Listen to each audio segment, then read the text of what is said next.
So I hinted at this last time, but we're going to be talking about hearing loss. And the reason we're talking about this now is it is connected to some of the concepts we've learned about the decibel. Okay, so that's why it's happening now. So in order to understand this, we first need to kind of talk a little bit about the ear and how the ear works. I don't know how much you've studied that before or how much you understand about that, but I will explain to you some of the important parts. So the ear canal, which is this area here, what does that look like? Something else that we've seen that we've like a tube that is possibly open and or closed on one or more sides. closed at one end, open at the other, right? If you actually measure that, We can measure that. ish, I mean, everyone's is a little bit slightly different, but if you measured that and did the math on it using that math for a closed at one end pipe, you would find that the resonant frequency of the ear canal is, anybody want to guess what it might be? Well, how long is the ear canal? Somewhere between 2 and 4 kilohertz.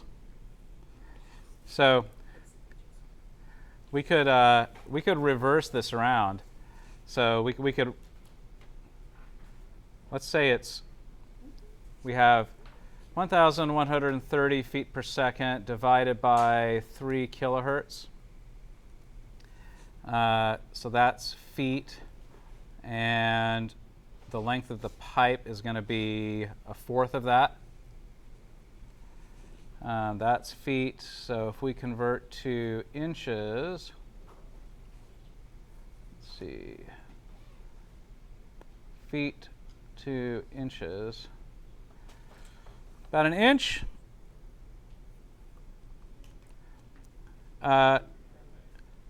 That's you're in the neighborhood, right? Your ear canal all the way from out here to your eardrum, that's probably about an inch. Mine is Why are you scared? It's probably like a cast it like molded to your ear. so mine is probably about an inch, right? It goes about that far. There's a little gap there for this is an earplug that I have. So yeah, that's one of the reasons why we're most sensitive to 3 kilohertz, because that just happens to be the resonant frequency of our ear canal. Isn't that interesting? And that just happens to be the frequency that corresponds really well to speech intelligibility, which allows us to communicate. I think that's fascinating. So what happens is, you have the air pressure amplitude that kind of pushes on the ear, and those oscillations of air pressure, they show up in that ear canal and they start pushing up against this thing called the tympanic membrane.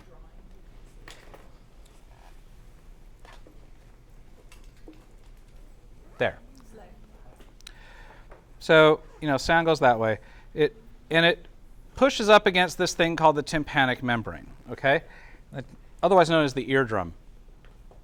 And it's just a little, very thin piece of organic material that will wiggle. It's like a drum head. It kind of wiggles according to that air pressure amplitude difference, okay? It just kind of vibrates, okay? Well, on the other side of that, there are some bones. And it's this thing there, okay, called the malleus, the incus, and the stapes. It's effectively a lever made up of 3 very, very tiny bones. I'm told these are the smallest bones in your body. And Do you also refer to them as like a hammer or like an anvil, or am I thinking about a different I don't know. I've never heard that, but maybe. But what happens is that little lever that is made up of the connection of those three bones is one side of that is connected to the eardrum or the tympanic membrane.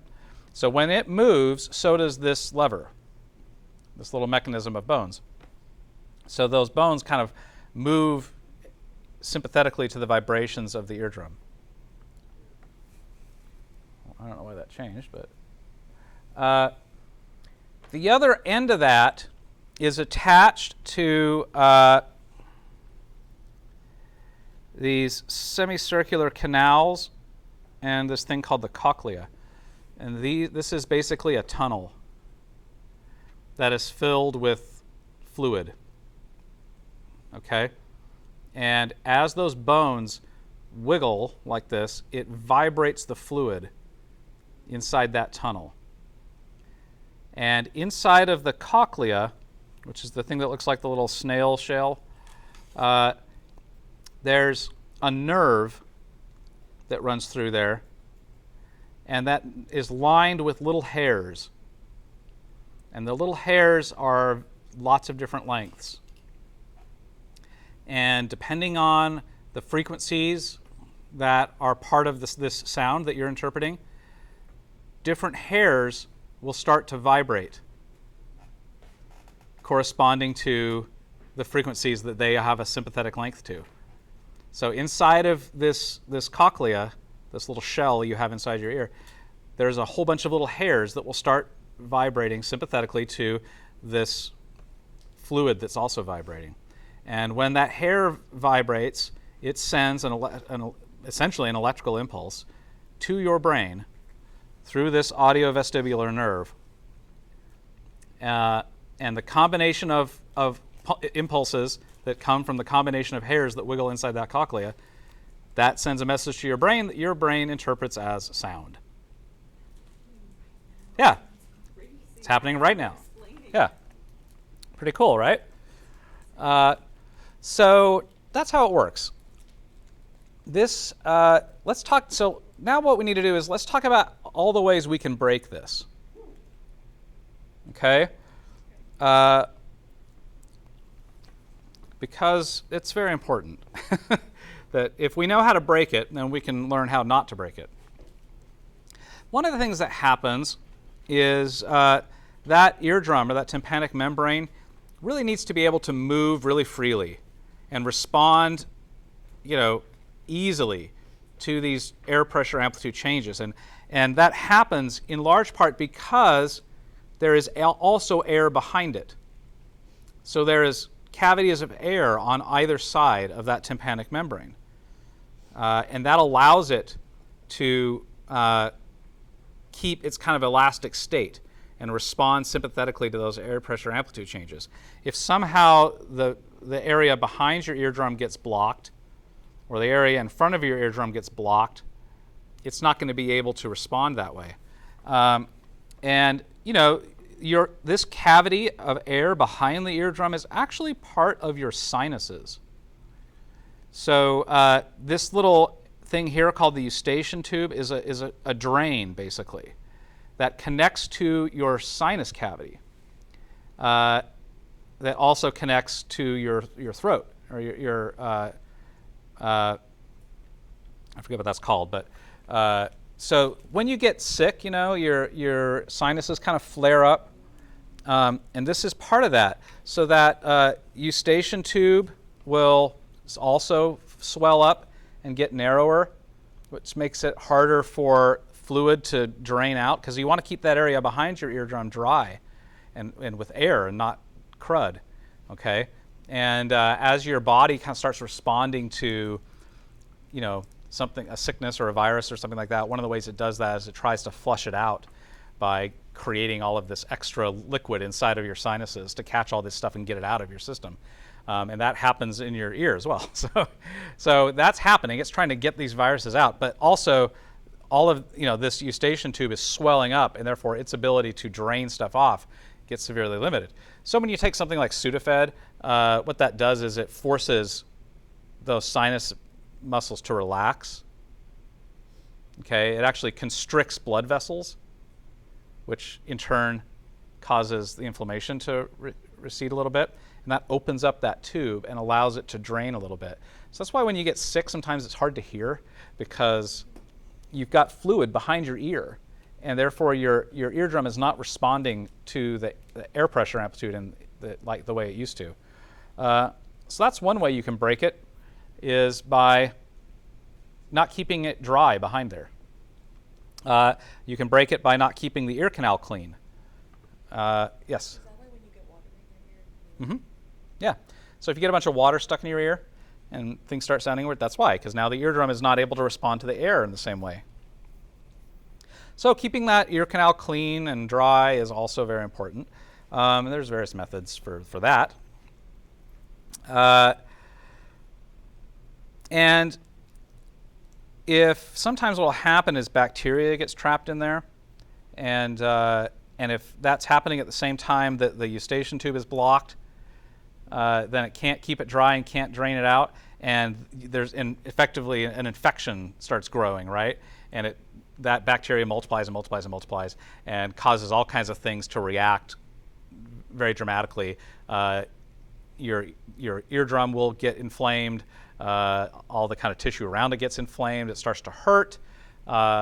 Things start not working very well. You're in pain and you're not hearing very well, and you're probably sick anyway because something else is going on.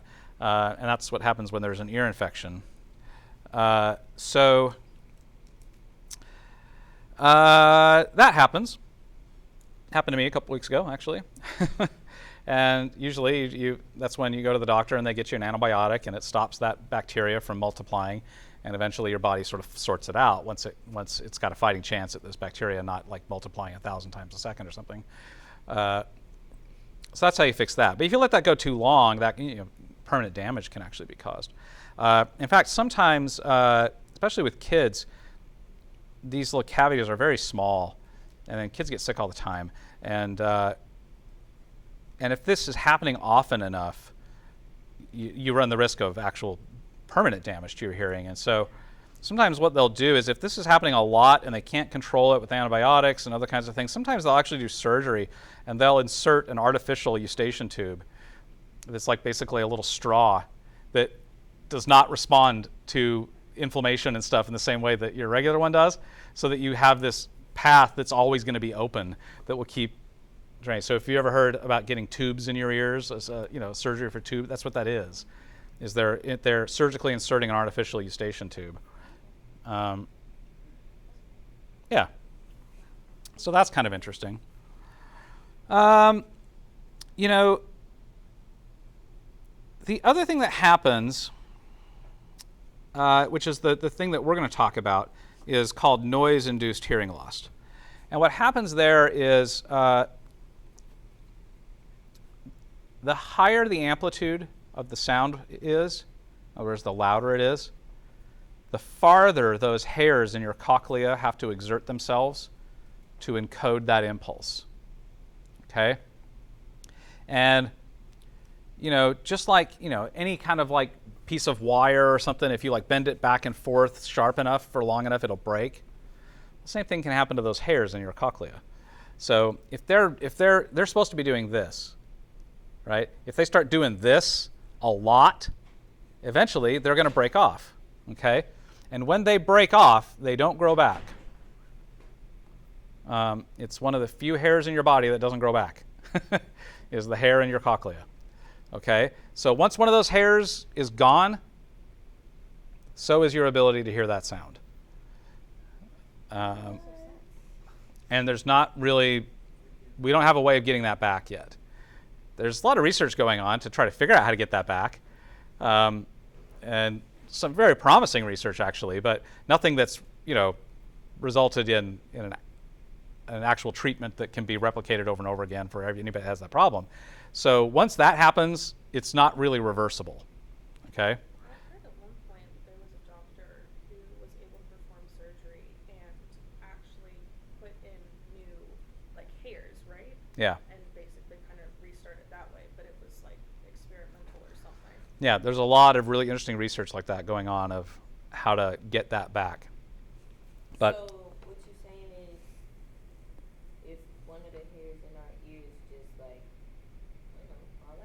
Mhm. You just can't hear them. That's You can't hear that specific frequency anymore. Okay? Because there's like thousands. There's a lot. Yeah. So once you break one of them, you don't unbreak it. There's no fix for it. At least not that we've discovered yet that we can replicate. And it's like, oh, sorry. You go first.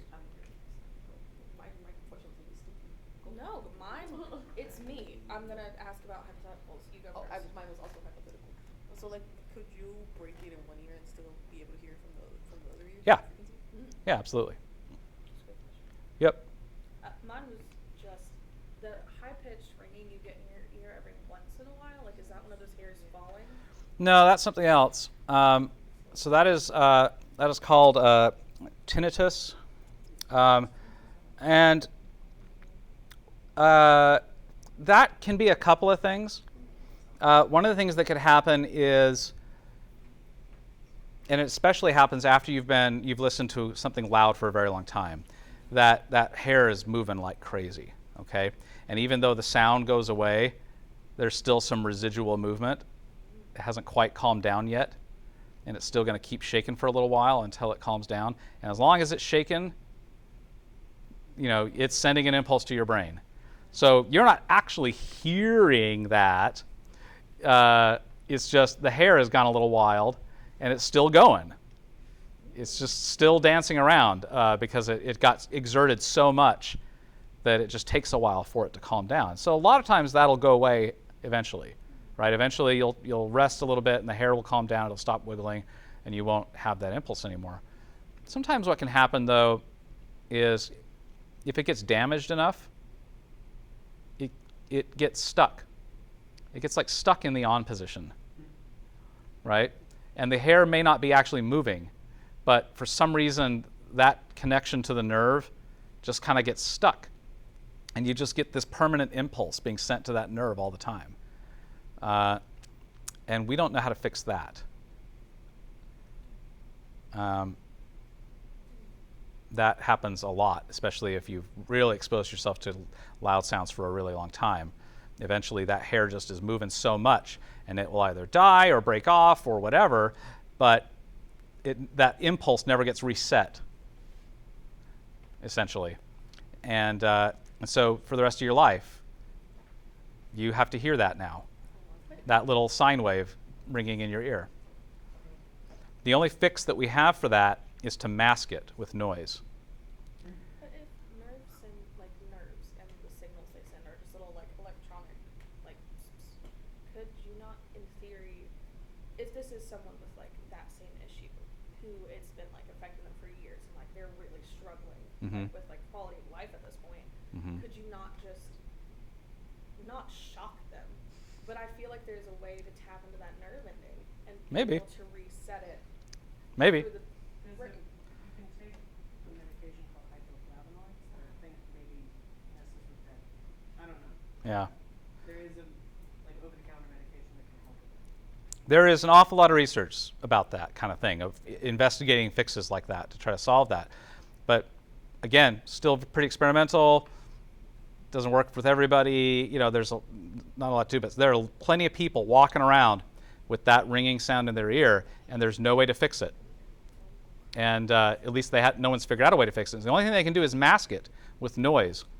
So, you might have to sleep with like a noise generator or something to cover up that ringing. So if it's silent, all we hear is the ring. Yeah.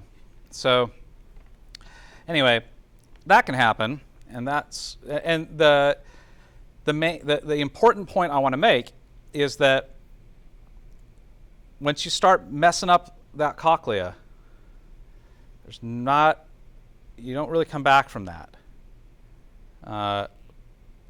There's a lot of work being done to try to figure out how to come back from that, but we're not there yet where there's a universal cure for that problem.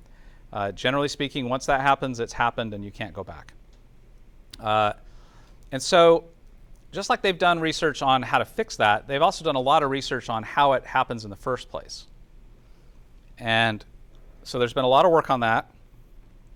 And, we want to avoid that So I think anybody would want to avoid that. But we especially want to avoid that because we have to hear for a living. And just like, a photographer who loses their vision, that's going to be pretty tough for them to keep doing their job, right? If we lose our hearing, it's going to be pretty tough for us to do our job. Okay, so you want to avoid that. So there's been some research on this. How does this happen? And how can we avoid it? Well, I first want to just give you maybe some encouraging results, which is this is 3 different graphs of my ear, my right ear. Okay, once in 2007, another in 2016, and another in 2020. Now you got a scale for the differences in the graph resolution and everything, but what you might notice is between 2007 and 2020, which is how many years? 13. So I basically had no significant hearing loss in my right ear. Right? You see that, I like everybody, I'm a little bit more sensitive in that 2 to 4 kilohertz range, right? And then it drops off at the really high frequencies and drops off at the really low frequencies. That's normal. Well, and I'm pretty close to what they call the 0 point. Well, 2016, I was still there. In that 2 to 3 kilohertz range, I was still hitting that 0. And it was dropping off a little bit at the high frequencies, dropping off a little at the low frequencies.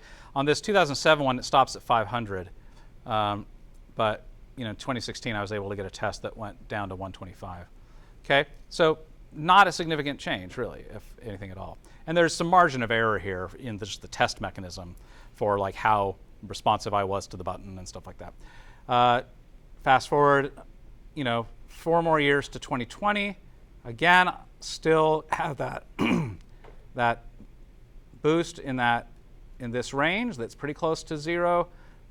Slight reduction in the high frequency, slight reduction in the low frequency, down to 500, and then what's interesting is in 2020 I was less responsive down to 125, which is unusual. Usually if you've got hearing loss, it happens at the high frequencies, not the low frequencies. So I don't think this is a result of hearing loss. I think this is probably more a result of whatever the environment was I took the test in. There might have been some noise in there that was making it hard for me to hear those low frequencies that was different from the other times.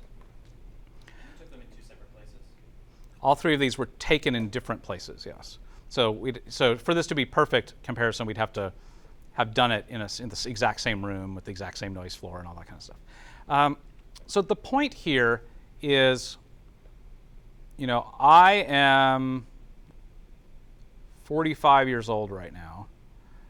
I was 42 this last test. In 2007, I was 30.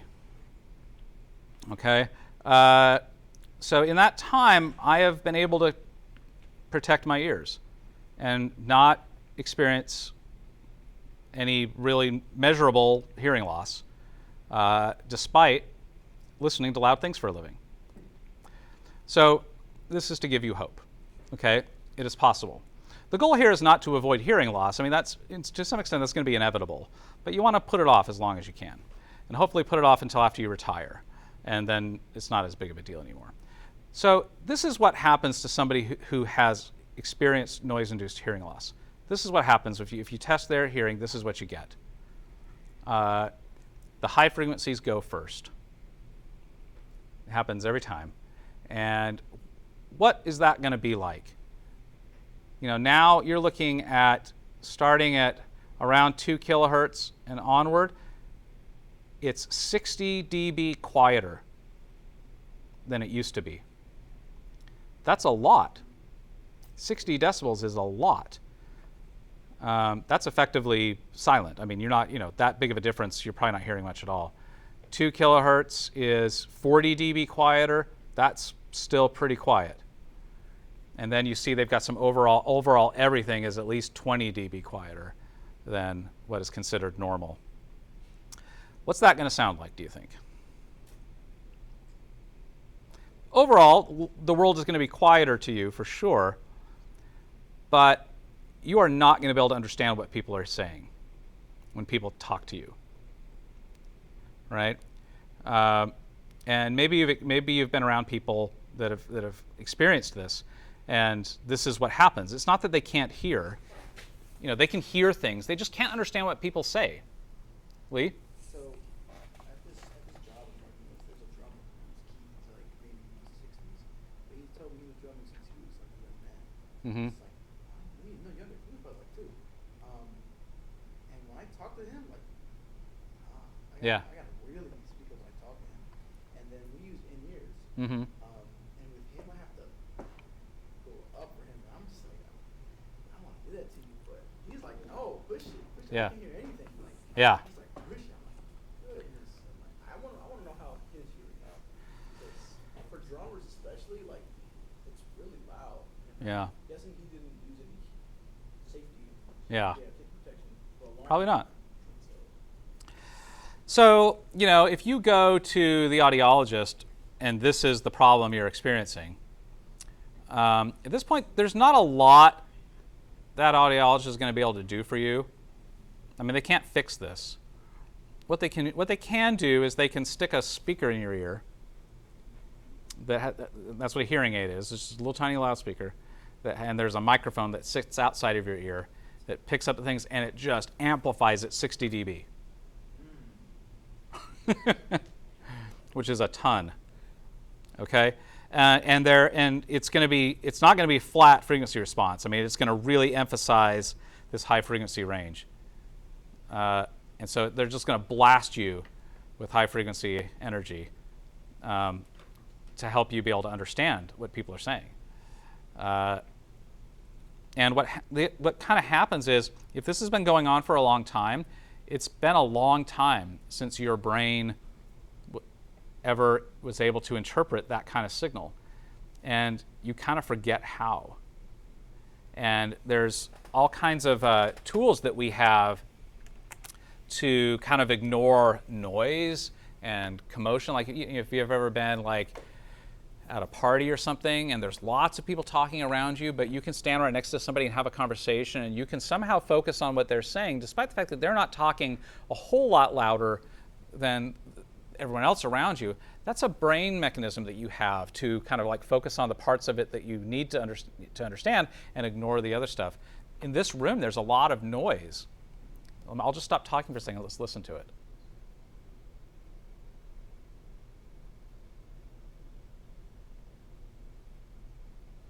You hear it? All that hissing and fan noise and everything. Yeah, it's everywhere. And it's in most places that you go, that kind of noise is. But we get really good at kind of tuning that out and ignoring it. Our brain knows to ignore those impulses. Well, if you haven't heard those frequencies for a very long time or interpreted them for a very long time, your brain loses that ability to distinguish between important things and unimportant things. And so it gets out of practice. So you stick those hearing aids in, and suddenly you're getting slammed with all that high frequency energy, and your brain doesn't know how to organize it anymore. And so the first thing that happens is you take those hearing aids out, right? And that's the worst thing to do. Is like the best thing is to keep them in there. Like you got to like keep hitting your brain with that stuff because you got to retrain your brain how to process those signals again. So it's not just as simple. Fixing this is not just as simple as sticking a hearing aid in and amplifying those frequencies. You have to also take some time to retrain your brain how to process that information. It's a very frustrating experience for people that have to go through that, and I imagine that it is not very fun, and can be very discouraging. So this is what we don't want. Can you imagine trying to work and do what we do with this happening? That's going to be tough, right? Is there a possibility that other frequencies, like that aren't coming into the microphone of the hearing aid and then being projected into the ear, like if you're in a theater, like could for some reason you get feedback or like pick that up? All the time. Okay. Hearing aids feedback all the time. Okay. Like if you don't have a perfect seal in the little part that sticks in your, if there's air leakage on that, then yeah, absolutely you can create a feedback loop. I mean, you're talking about 60 dB of amplification. It'll feed back like that, right? So the way they avoid that is by they completely seal that ear canal with that earbud so that there's no leakage, and then they can get away with it. But if sometimes what will happen is people wearing hearing aids, they get bothered by all that sound and they can't process it and it's driving them nuts, and so they'll just like pull the earbud out. And then what happens is it starts feeding back, and they can't hear it feeding back, right? But everyone around them can hear it, right? And that's very frustrating. Okay, so how do we avoid this? Well, there are, in the United States, there are two main organizations that are trying to kind of help figure this out. One is called OSHA, the Occupational Safety and Health Administration, I think it is. It's a division of the Department of Labor. And there is the National Institute for Occupational Safety and Health, NIOSH, which is affiliated with the Center for Disease Control, CDC. Okay? OSHA is a regulatory organization. So they regulate the workplace. So they can if you run a business and you have employees, OSHA can make rules that you have to follow if you want to stay in business, right? So, you kind of have to follow their rules. And if you don't, you get in trouble and you get fined. You get, you can subject yourself to potential legal liability if people get hurt in your workplace and you weren't following OSHA regulations. Then those employees can sue you for damages and all that kind of stuff. So, OSHA regulates the workplace. The National Institute for Occupational Safety and Health, NIOSH, they're just like the CDC does not regulate. The CD is not a regulatory body.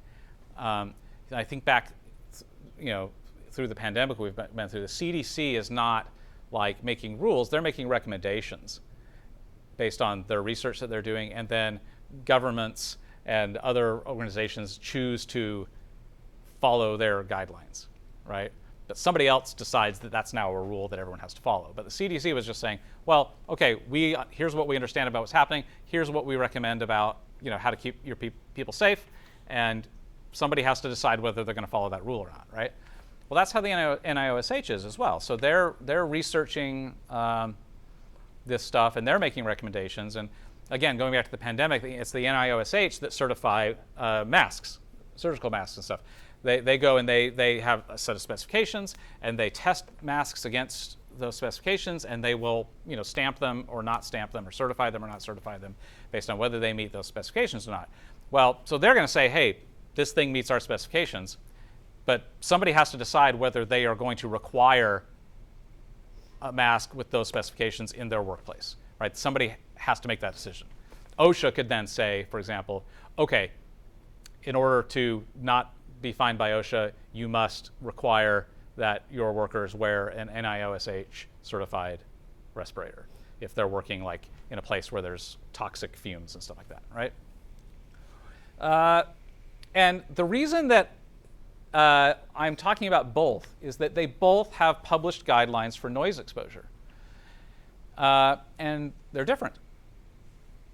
And they are different for a very good reason, because remember, OSHA makes rules that people have to follow. And they are a division of the Department of Labor. And having a productive labor market is in the best interest of the United States of America. Like having labor operating highly is good. That allows people to work, that allows people to make money, that allows commerce to happen, and the economy function, and all of these kinds of things depend on labor being functional. And so OSHA is constantly like straddling this line between, making rules that keep people safe, but also not over-regulating so much that commerce can't happen and labor can't function. Okay, so there's politics involved. The OSHA regulations are political and subject to lobbying, and influence, by special interest groups and stuff like that, because their decisions affect commerce. Okay, whereas the NIOSH, they're not involved in that fight. Nobody has to follow their rules, and they can put out recommendations, and people don't have to follow them, and therefore their decisions don't necessarily have any direct impact on anything else that is important to the government and or lawmakers and or special interest groups. And therefore, they can say things that OSHA can't say, right, or can't get away with. So that's why they're different. Let me try to explain what this means. So in an effort to try to come up with some guidelines for how to keep people safe from noise-induced hearing loss, they had to define what they call noise dosing. Okay, and the idea is they did some research and they tried to understand, what is the amount of noise that results in damage to the hearing system.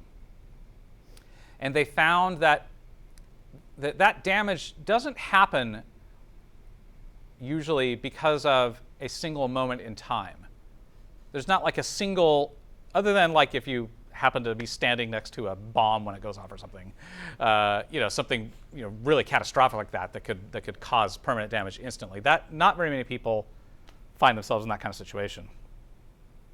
Generally speaking, for most average people walking around in the world, this is going to be the result of exposure over a long period of time. Okay, and so what they've done is they have defined what they consider to be a safe daily dose of sound. And they say, okay, we think based on the research we have done and what we understand about what it takes to screw up your ears, we think that as long as you didn't expose yourself to more than this amount of sound on a daily basis, then you could reasonably be reasonably confident that your hearing is not going to be damaged over time. And so whatever that dose is, they then attach that dose to varying levels. So they are saying, OSHA says, for example, that 90 dB SPL A weighted, remember the A weighting we talked about last week? So dBA is what that means. So 90 dB A weighted, you could have 8 hours of that in one day, and that would represent a 100% dose of sound for the day. Now, why 8 hours? That's a work day, right? Remember, this is about regulations. This is about regulating the workplace. And they have to make a rule for a workplace, and that says, hey, workplace, you should not expose your workers to more than 90 dB A-weighted SPL for more than 8 hours in a day. Well, there are more than 8 hours in a day, right? So if 8 hours of 90 dB A-weighted is 100% dose, then what do you do for the other 16 hours of the day? Meal breaks? Sensory deprivation. Yeah, I mean, you sit in a separate sensory deprivation tank where you can't hear anything, right? Well, no, that's not reasonable. So here's already a flaw, right? Is if, remember, this is the regulation, and so an employer can say, great, yeah, it's 90 dB SPL in our factory, and you're only in there for 8 hours a day, and so we haven't done anything reckless here. We're following the regulation. Well, you could still get hearing loss because there's another 16 hours in the day where you're not turning off your ears. Ears don't work like the eyes. You can't close your ears.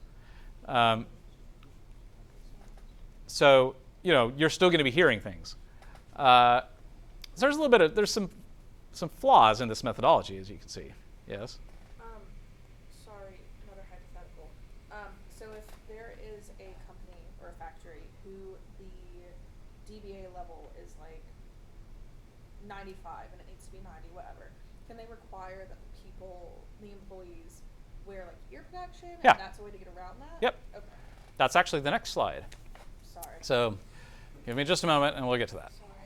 So they then go on to say, okay, well, if 90 dB for 8 hours is 100% dose, 95, 4 hours would be 100% dose. So you can't expose your workers to 95 dB for more than 4 hours.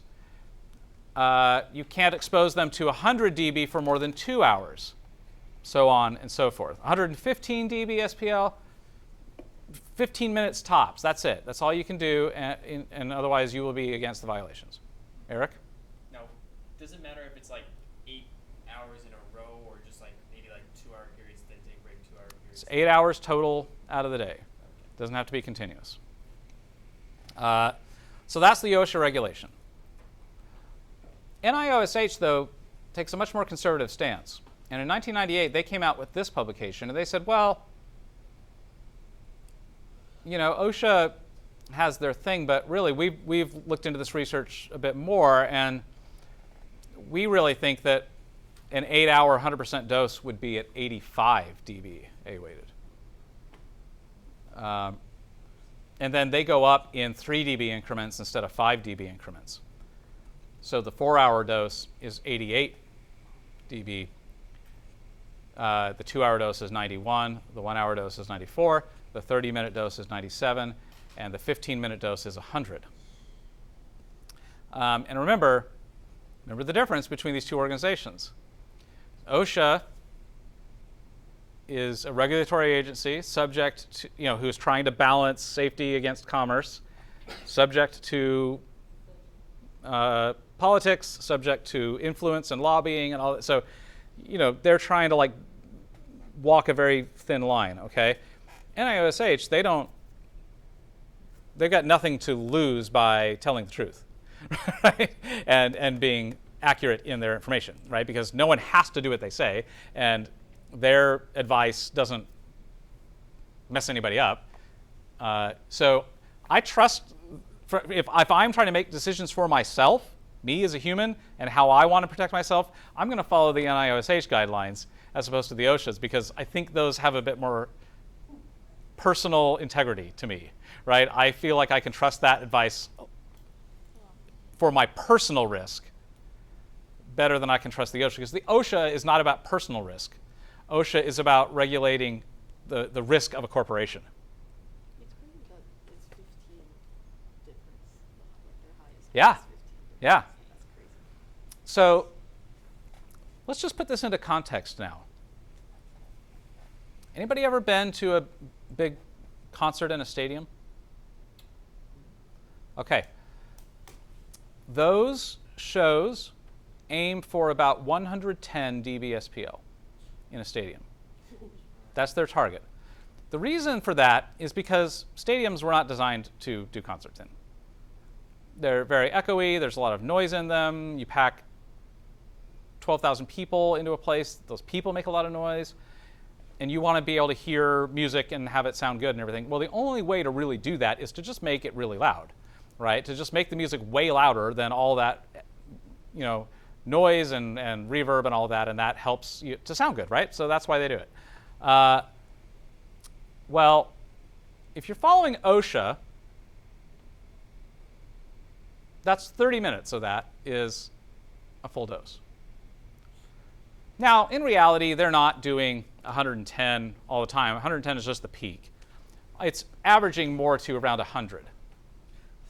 And that's very much on purpose, because most shows are about 2 hours long, and ish, right? And so they can say that they haven't technically put the audience at risk, right? Because they haven't overdosed the audience with sound, right? Based on OSHA. Okay? According to the NIOSH, though, sitting in that concert for 15 minutes, that you're done. You have been 100% dosed for sound for that day. They introduce themselves, intro song, goodbye. And you have to like live your life for the other 23 hours and 45 minutes of that day, and somehow shut your ears off for that entire time, and that's not going to happen.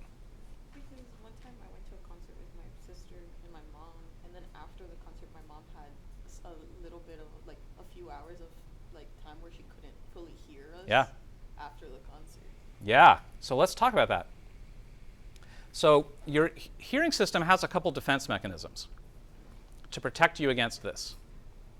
Okay, and the main mechanism is that there are muscles that control those little bones behind the eardrum. Okay, and those muscles can, contract, and therefore make that bone lever less responsive. So it works like a limiter. Okay, so it limits the excursion of those bones, which in turn limits the intensity of the impulse that gets sent into the cochlea. Okay, and that's a natural reaction. That's a defense mechanism your hearing system goes into when it gets loud sound, and it's to help protect you. And that happens a lot. Have you ever been in the car at night, listening to some music or something in the car? You park the car, you go in the house, you go to bed, you get back up the next morning, you get in the car, you turn the car, and boom, you're blasted with this like incredibly loud sound. And you're like, I was listening to that? I don't remember it being that loud. This morning. Okay? Well, what has happened is your ears the day before went into this defensive posture because it was very loud and your ears were getting tired. And so those muscles started clamping down on those bones to try to protect you. And what do you do in response? Turn it up. Okay? And you keep going and keep going, and they keep clamping down and clamping down. You go to bed, and that's usually our bedrooms are quiet at night, and those muscles relax. And then you go in, and boom, you're hit, right? That's what's happening. You were actually overdosing yourself with sound. And so much that your ears were going into defense mode. Eric? Now, can they also go into like offensive mode, or like when you're playing music too softly, do they like open up? I don't know. Maybe. Probably. I don't know. I'm not aware of that, but theoretically it might be possible. But here's the other thing that happens is muscles can't do that forever. Right? Imagine trying to lift something really heavy and holding it up like this. Just like curling something like this. 50-pound something, right? Holding it up like that. How long could you do that before he's like, I can't do this anymore, I have to drop this thing? Well, it depends. I mean, obviously your muscles can be stronger or weaker or whatever, but there will come a time when your muscle will say, I can't do this anymore. That happens in your ears as well. So your ears can go into that defense mode for only so long. And eventually those muscles get tired and they say, I can't do this anymore. And suddenly that noise comes through and hits you harder. Okay? And when that happens, you overexcite that cochlea. And then for a couple hours afterwards, your hearing is all out of whack. Okay? Because those muscles are still trying to hang on, but they're not quite succeeding all the time. And so they're trying really hard to clamp down, but they just can't do it all the time. And so some of those hairs start getting real excited, and you start hearing ringing in your ears. But then also those muscles are still constricting, trying to protect you. And that's going on for an hour or two after you've been in that environment. And it takes a while to convince your ear to relax. So yes, in that situation, that's what was going on, is the ears were in defense mode. Okay? They were trying to protect themselves from what you were doing to them. Right? So, all right. So it is probably pretty likely that you have overdosed yourself with sound before, just based on what this chart is telling you. You have likely been in these situations for longer than the recommended amount of time. And remember, these times represent the 100% dose for the day. So 100 dB A-weighted at 15 minutes, even according to NIOSH, that's safe but that is 100% dose, which means you're not allowed to use your ears the rest of the other 23 hours and 45 minutes, which of course doesn't happen, so you've still overdosed yourself, right? So what do you do? Well, first of all, you can try to avoid these situations. Try to avoid situations that are louder than 85 dB a weighted SPL, because that's when risk kicks in. So that's first line of defense is just avoid situations that are louder than 85 dB SPL a weighted. And it's actually gotten a lot easier to do that now. Like a lot of times your phones and your watches can have apps on them that will tell you that, right? Because those mics are calibrated and they can calibrate those against software. And my watch will tell me sometimes now when I've exceeded 85 dB. Maybe you've had that experience and you're wondering what's so magic about that number. Well, now you know. Okay? So it's just warning you, hey, you're now potentially in risky territory. Okay? So that's strategy one, is avoid environments that are more than 85 dB SPL a weighted. But if you can't avoid those, then you have to use protection. Okay? So here's an example of some different types of earplugs.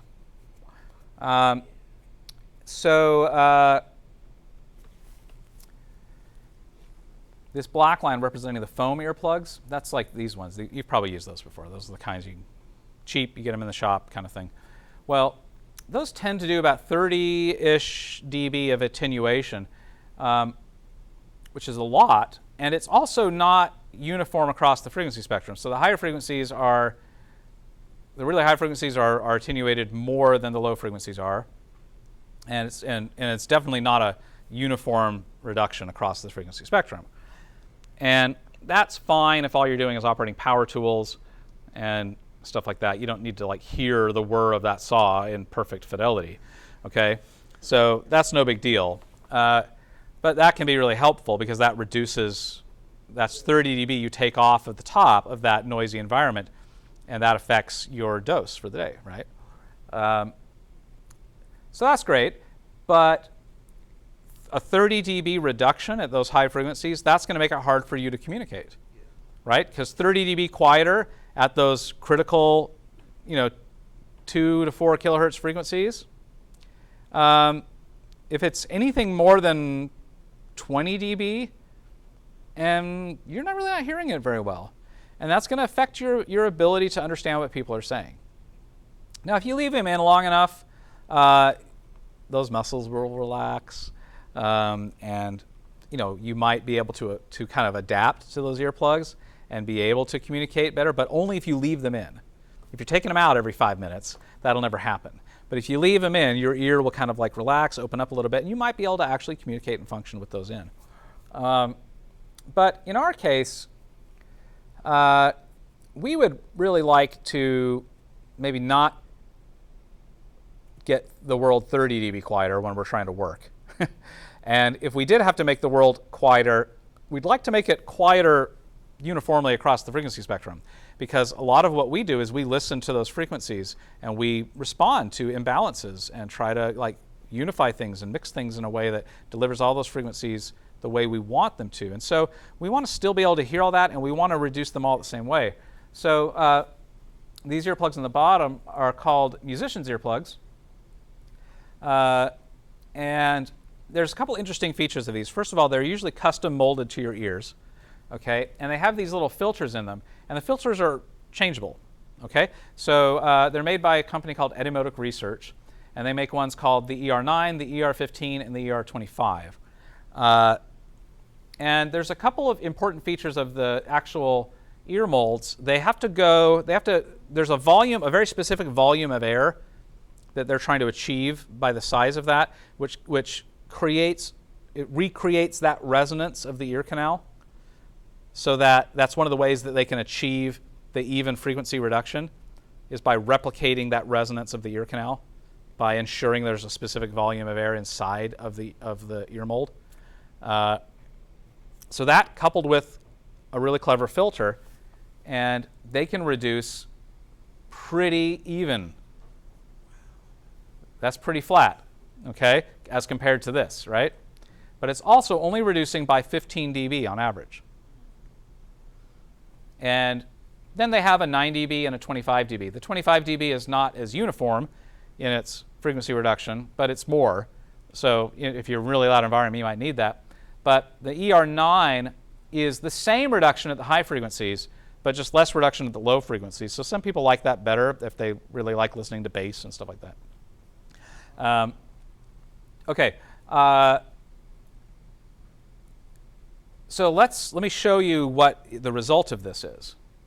Oh, sorry, one more thing. So these foam ones are, cheap. 10 cents for a pair of those or something, right? You can actually buy a big bucket of them for like $10 or something, and last year for a long time. So that's great. Cheap, comfortable for the most part. They really get the job done, but maybe they're a bit too much for what we need if you're trying to work professionally with music and sound and really be able to respond. So musicians' earplugs, they're pretty expensive. You actually have to go to an audiologist to get those ear molds made, so they can actually get them custom molded and fit to your ear, and then they send them off to a factory and they make them and they send them back. I've gone through that a couple of times. I think the last time I did it, it was almost $200 to get those done. But they're great. They sound really good, and they're comfortable. They fit perfectly in your ears, and they sound really good. And because the important thing about earplugs is they don't work if you don't wear them, right? And so you want earplugs that are comfortable and that sound good so that you will wear them. If they don't sound good and or they are uncomfortable, you will be tempted to take them out. And every time you take them out, they are no longer helping you. Okay? So it is worth finding something that you will wear. And if the cheap foam earplug is what you will wear and keep it in, then fine, right? Use that. But the musicians' earplugs, yes, while they are expensive, they are both comfortable and sound good, which means you will wear them and keep them in for long periods of time. There is a middle ground. This same company that makes those filters for those musicians' plugs makes these, which are, they have the ER20s, which you can see this is the green line here, which is on average about a 20 dB reduction, but it's a much flatter frequency response than the foam earplugs. They also make these ones, the Eddy plugs, which are also 20 dB, very similar attenuation, slightly more aggressive at the high frequencies. Then the foam earplugs, they're showing like if you wear them properly and stick them all the way in your ear like you're supposed to, it's the dotted line is what happens. If you just sort of like cheat and barely stick them on the outside of your ear, you end up with this black line, which is even worse because it's, the frequency response is pretty dramatically different. These ER20s are about $20 on Amazon. The Eddy plugs are about $12, $10, $12. There's also another company called Loop. Oh, yeah. That are newer, and they sell them for like, it ranges from 15 to 25, and they have specific like decibel levels. Yeah. And There's- that's good too. There are lots of people that make, what I would call something like musicians' earplugs. And what you're looking for is something that does not attenuate a lot. You only need a little bit, but also attenuates relatively flat frequency response. I like these Etymotic ones just because I'm familiar with them, but there are others. But I would make sure to read the specifications of those very carefully to make sure they actually do what you think they do. Okay, but let's take a look at the result here. So I'm using those ER15s, the 15 dB custom earplugs, and this is how it breaks down compared to OSHA and NAOSH. So wearing just a mere 15 dB reduction, which is not a ton, but you could be in that 94 dB situation all day with those, whereas without them, only an hour. And you could be at that concert that is averaging 100 dB but peaking at 110. You could be in that for 8 hours, a work day for you. Because the audience only comes for the 2 hours, but you're there all day doing the sound check and the rehearsals and all that kind of stuff. And so you need to be able to be there for 8 hours. So you could wear these ER-15s all day for that 8 hours, and that would represent your full dose, right? I wouldn't necessarily call that safe, but it is at least within recommendations. And in reality, this one should be green as well, because it's under 85, therefore it's safe for all day, according to the. But under OSHA, it's obviously not as good of a story. But you could be in the 100 for all day, whereas under OSHA you could have been 2 hours. But you get up to these higher levels, and it's still not entirely there. But you're going to follow the NIOSH guidelines anyway. So there it is. Okay, so maybe you're sort of like saying, "Oh, geez, Jason, $200 for earplugs. That's a lot of money." Well, it is, and I understand that. But let me put this into perspective.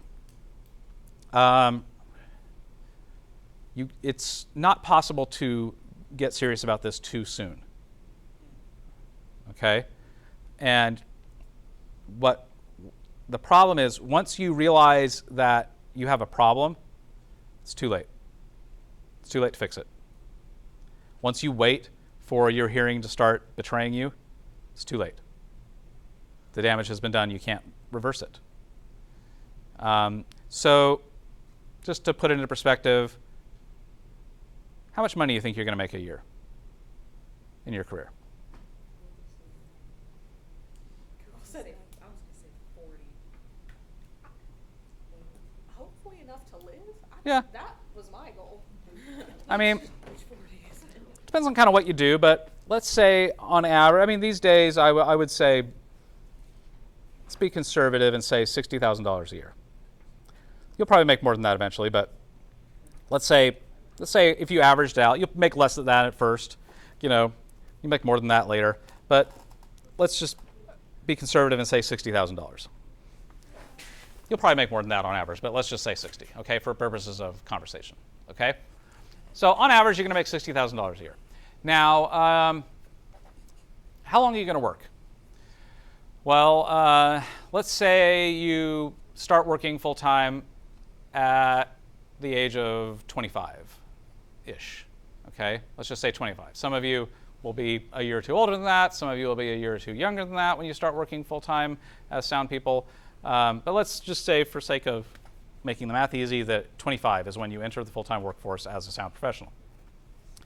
And then let's say that you plan to retire at the age of 65, which I don't know how many people are really doing that anymore, but let's just say, for sake of conversation, that you're going to work until you're 65 and then you're going to retire. That's 40 years, right? You're going to work for 40 years. So you have to protect your ears for 40 years without damaging them. Okay, so 40 years times an average of $60,000 a year, you are going to make $2.4 million, okay, over 40 years of life, okay, on average, okay. Again, it's a moving target. Some of you will make more, some of you make less, whatever. But I'm just making a point here, okay. I'm not trying to depress you about your earning potential. I'm just saying, for purposes of conversation, let's say you're going to make $2.4 million over the period of your career. Well, I mean, if you wasted 200 pounds, then you reduce your hearing loss, and then you can work for more, and then you can earn. Sure. Right? Yeah, absolutely. But here's another way of looking at it. What if you don't take care of your ears and they betray you at the age of 55? Right? And you now don't get to do sound anymore, and you have to retire early and go on disability or something. Okay? This happens. I know people that this has happened to. Okay? That's 10 years of that $60,000 a year on average that you're going to lose out on. So times 10, that's $600,000 that now you don't get to make because you had to retire 10 years early. Okay? And there's no fix for it at that stage, right? You can't fix it once you hit 55 and you find out that your ears don't work the way they need to work anymore for you to be able to do your job. There's no fix for that problem. The only fix is you stop doing sound. Okay?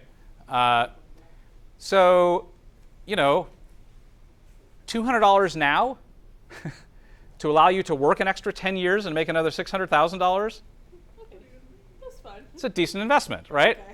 It's a reasonable investment. This was such a good pitch, like, for our parents, but it's like, I don't Yeah. know. Yeah.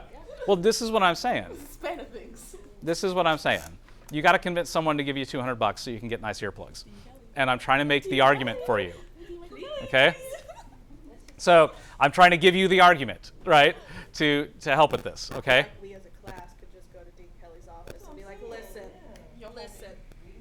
You want your Maybe alum to work 10 more I years mean, in the field. it's what, 13,000 a semester now? I feel like they could throw in a pair of But plugs. maybe you avoid environments that are more than 85 dB SPL, and you wear nice earplugs. Then you could work longer, right? Maybe you'd make more than $2.4 million, right? Mommy, you being like, oh. So I've done this a couple of times. This is my current set. So how much time do you have to like the gap? Like how much? How often do you have to do it? That's the real. Well, the shape of your ears changes over time. And so what fits 1 year, 10 years later may not fit as well anymore because you gain weight or lose weight or, your ears just sort of change shape or something and you might just need to be fitted for new ones, right? So there's mine. They're in now. They're custom fit. They're very comfortable. And it only reduces 15 dB, which means everything still sounds the same to me. It sounds like I turned the world down 15 dB. Wait, can you turn your head to the side? Okay, so they're like, you can barely even see them. I mean, I use the red and blue, filters. Came out. I use the red and blue filters because it helps me keep track of right versus left. But you can get like clear filters, or even beige filters, or different that might match a little bit better. You can get different colors that might match your skin a little bit better. And then, if they go all the way in like this, it may not even cause any attention from anybody. They may not even know you're wearing them. Not that it matters, but like, if anyone's judging you for wearing earplugs, like, why do you care about their opinion? I mean, you're. Why are you looking in my ears? That's the question I would have. Right. So I wear these all the time. I carry them around with me, and if I ever just get in a situation that I feel is a little noisy, whether or not it's 85 dB, I don't necessarily measure it, but it's just like, this feels a little loud to me. I just get them out and stick them in. And then I can keep doing everything I'm doing. I can still communicate with people. Everything still sounds good. The world didn't disappear. It just everything sounds a little quieter. I can work. I've mixed shows wearing these. And it's fine. So they're quite nice and quite lovely. And I can tell you just a little bit about my experience doing them. You make an appointment with an audiologist. You go to them and you say, I want to get these earplugs. You say, musicians, earplugs. I would recommend the 15 dB filters. And so you say that. And they will, do the thing. They'll inject some goo into your ear that will harden, right? And they'll let you sit there, and they'll take it out, and they'll have like the shape of what the inside of your ear looks like. They'll put that in a box. They'll stick it in the mail, and somebody will use that to make these molds for you, and it'll come back. Now, in my experience, they give you 90 days to do any remakes. So when that first set comes back, try them on, listen to them, and if they are the least bit uncomfortable, or if they fit weird or something, or they don't sound quite right, send them back. Let them do it again. They'll do it as many times as they have to do within that 90-day window to get it right. Okay? After that 90 days, they're like, sorry, you're stuck with it, right? So both times I've done it, this is my second set. Both times I've done it, I've sent them back 3 times. Before they get, I have really small ears, and so it's been tricky for them to fit them. But I've sent them back 3 times, both times, to get them before I get one back that's right, that sounds good, that doesn't feel like I'm occluded and all that kind of stuff. So take advantage of that. If you're not ready for this, that's fine. I mean, I think it's worth it. It's not inexpensive, right? It is an expensive thing. But I'd be willing to bet there's things in your life you've spent more than $200 on, right? So, I mean, you can put this somewhere in your priority list. I think it's probably achievable if you worked at it and saved and planned for it, especially if you pitched this to some of your relatives that might like to spend money on you, Christmas, birthday, that kind of stuff. I mean, it's achievable, it's doable. You can make that happen if you made it a priority, right? Some of you may have spent about that much on like wireless earbuds. I mean, like Pro AirPods are more than expensive than this, right? And some of you have those. So, Like, that's exactly why we don't have them. But in the meantime, a set of these is $12. They're not as comfortable. They don't sound as good, but they're better than stuffing your ears with foam, right? And you can still hear and you can still work with these. These are the nice thing about these other ones that you spend about $20 on is you can try different ear tips. So these little plastic flange ones, you can take those off and put foam ones or there's different kind of ear tips and you can try which ones fit better. So these might be a little more comfortable once you find the right size of ear tip. And they're only $20. And I'd be willing to bet that you could find $20 pretty soon if you had to. If you had to cough up $20, you could probably find $20. So they come with the string. Are they like you can remove them, hang them on your Yeah, so you can get a little lanyard that connects to them. That way, if you need to take them out for a minute and keep them on your neck, because they're easy to lose. But this is a like right away thing. You could get something like this for not much money while you save up for the really nice stuff. And this is why I had a set of these ones. I had a set of the Eddie plugs for about 5 years before I finally, decided to take the plunge and buy the really nice ones. And they were great. I carried them around on my keychain, and I just put them in whenever I needed to, and it was fine. Okay?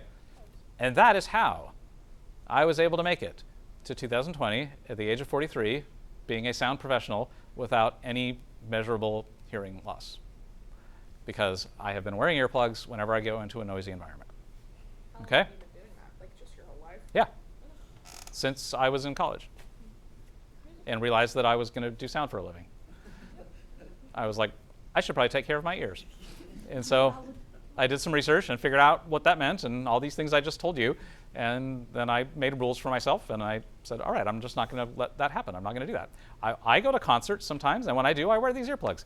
And I am perfectly comfortable. I sit there, I enjoy the show, it sounds great. But my ears don't ring on the way home. And, It was just my mom, okay? right?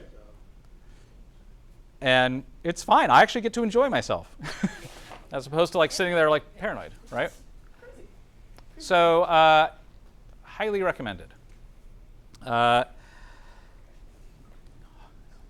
This is the scare you straight sort of portion of the class, right? We all come in next time. We're like, look, Jason, we have earbuds. All right. Look at all of them. We take So hopefully I scared you enough to provoke you to action, but not so much that you're overly intimidated. But think about this and take care of your ears, because you're going to need them. Every now and then, right?